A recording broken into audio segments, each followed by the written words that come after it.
Salut à toi et bienvenue dans ce nouvel épisode où je vais t'expliquer pourquoi il est bien plus important d'acquérir du courage plutôt que d'acquérir de la confiance en soi.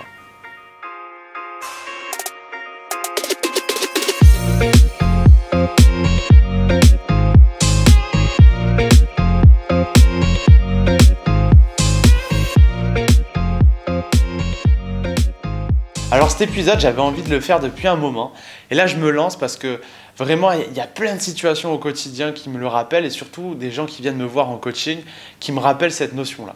Cette notion-là, je crois que la première fois que je l'ai apprise, c'est une anecdote que je raconte souvent, mais c'est ma première sortie en boîte. Ma première sortie en boîte, faut rappeler que j'étais pas du tout à l'aise avec moi-même, avec mon physique, avec ma capacité à plaire. Et donc du coup, je me catégorisais comme quelqu'un qui manque de confiance à l'idée d'aller aborder par exemple des filles comme je le racontais dans cette anecdote. Pareil, si je prends une deuxième anecdote, la première fois que j'ai fait une conférence en présentiel, clairement, je me suis chié dessus. Une minute avant de monter sur scène, j'étais pas bien, je transpirais, j'avais la tension qui chutait, j'avais la tête qui tournait et clairement j'étais pas à l'aise. À ce moment-là, dans ces deux moments-là, si tu m'avais dit est-ce que Dorian t'es confiant, je t'aurais dit clairement non. Par contre, si tu m'avais dit est-ce que tu vas le faire, je t'aurais dit oui. Et donc du coup, j'étais capable d'être courageux mais pas forcément confiant. Et ce qui est fou là-dedans, c'est que le courage m'a permis de passer à l'action. Alors que bien souvent, quand j'accompagne des gens en coaching, je peux vous assurer que 8 fois sur 10, quand la personne me dit « je ne réalise pas cette action », par exemple « je ne veux pas prendre ce poste », je ne veux pas animer cette réunion, ou alors je ne veux pas prendre la parole en public, 8 fois sur 10, elle m'explique ce fait par la raison qu'elle manque de confiance en elle.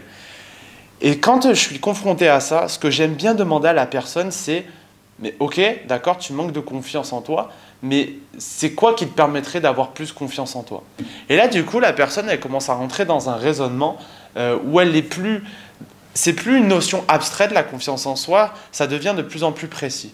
Et souvent, la personne, elle va me dire, par exemple, j'ai un cas très récemment, où la personne me dit, en face, « je ne prends pas ce poste, parce que je manque de confiance. » Je lui dis ok, d'accord.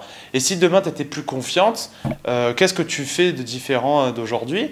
Et elle me dit il y a deux choses que je maîtrise bien.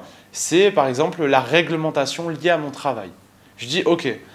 Donc si demain, ce que tu es en train de me dire, c'est que si demain tu maîtrises la réglementation liée à ton travail, tu seras plus confiante. Elle me dit oui. Et donc du coup, ce qui est intéressant, c'est que je lui dis derrière, je lui dis donc en fait, ce que tu es en train de me dire, c'est pas que tu manquais de confiance, c'est juste que tu manquais de connaissances vis-à-vis de la réglementation. Et là, je vois que la personne marque un blanc et elle me dit ben ouais. Et ce qui est fou, c'est qu'avec la confiance en soi, c'est que souvent, on part d'une situation de base, d'une situation unique où, entre guillemets, je manque de connaissances, je manque de savoir-faire, je manque de pratique, et on le généralise en disant que c'est un manque de confiance. Alors que pas du tout, c'est juste quelque chose qui nous manque avec précision et où on a tendance à généraliser. Par exemple, si je reprends ma première sortie en boîte, clairement, je n'étais pas confiant en mes capacités à plaire par le physique et par ma capacité à attirer une personne, voilà, comme je dis, du point de vue physique. Par contre, il y a plein de choses sur lesquelles j'avais confiance. J'avais confiance en ma capacité à communiquer, à me sociabiliser et à être empathique, c'est-à-dire à comprendre la personne que j'avais en face de moi. Et donc, du coup, en réalité, je généralisais une situation qui était une unicité, c'est-à-dire je n'ai pas confiance en ma capacité à plaire physiquement. Mais il y avait plein de choses sur lesquelles j'avais confiance. Et c'est beaucoup plus facile derrière de travailler avec précision et de mettre son attention sur cette chose-là. Par exemple, si je reviens sur la personne que j'ai accompagnée, qui m'a dit « je manque de connaissances là-dessus ».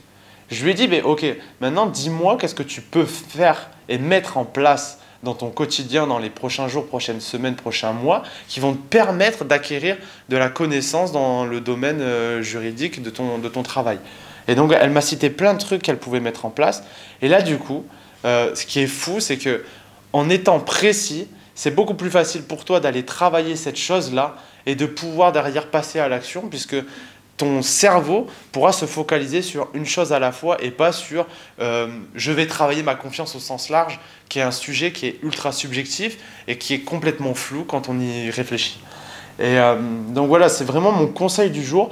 Mon conseil, c'est premièrement, d'identifier non pas de ne pas identifier ton manque d'action par je manque de confiance. C'est plutôt qu'est-ce qui me manque pour passer à l'action, du coup avec précision, de mettre ton attention là-dessus et de décomposer finalement ce qui te manque en micro-actions que tu pourrais mettre en place dans ton quotidien qui vont te permettre d'acquérir de la confiance sur ce sujet-là.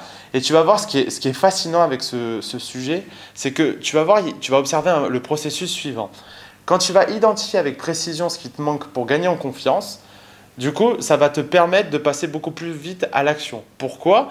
Parce que c'est beaucoup plus facile d'être courageux, entre guillemets. Si je te dis, par exemple, pour acquérir de la confiance en ta capacité à communiquer, tu vas simplement aller parler à plusieurs personnes dans les prochains jours que tu ne connais pas. C'est beaucoup plus facile de faire ça, de se concentrer sur une tâche. Une fois que tu vas faire ça, c'est aussi beaucoup plus facile d'être courageux. C'est beaucoup plus facile d'être courageux si tu te concentres sur une tâche à la fois que si tu te concentres sur « je dois gagner en confiance ». Ce qui va se passer, tu vas observer un processus génial, c'est que la précision va entraîner le courage va entraîner l'action et l'action va entraîner la confiance en soi. Et ce qui est intéressant dans ce processus, c'est que du coup, c'est pas, on inverse en fait la chose par rapport à ce qu'on pensait au départ, où souvent tu te dis ben, je passe pas à l'action parce que je suis confiant. Là, c'est l'inverse qui est en train de se passer. C'est j'identifie une action, je passe à l'action et du coup, ça me donne confiance. Et cette confiance-là va entraîner derrière forcément de repasser à l'action régulièrement et ainsi de suite. Donc voilà, vraiment, je te conseille d'expérimenter ce concept, de vraiment focaliser ton attention sur une chose à la fois, de mettre en place des actions au quotidien et tu vas voir, tu vas observer que ta confiance va grandir. Pour matérialiser tout ce que je viens de te dire, je vais te laisser sur une citation qui me fait kiffer. J'avais fini une conférence une fois par cette citation. Je te laisse là-dessus et je te laisse réfléchir là-dessus. C'est une citation de Will Smith, une citation que j'adore, qui a dit que les meilleures choses de ta vie se cachent souvent derrière tes plus grandes peurs. Clairement, je ne vais même pas te la commenter. Je te laisse avec ça. Les meilleures choses de ta vie se cachent derrière tes plus grandes peurs.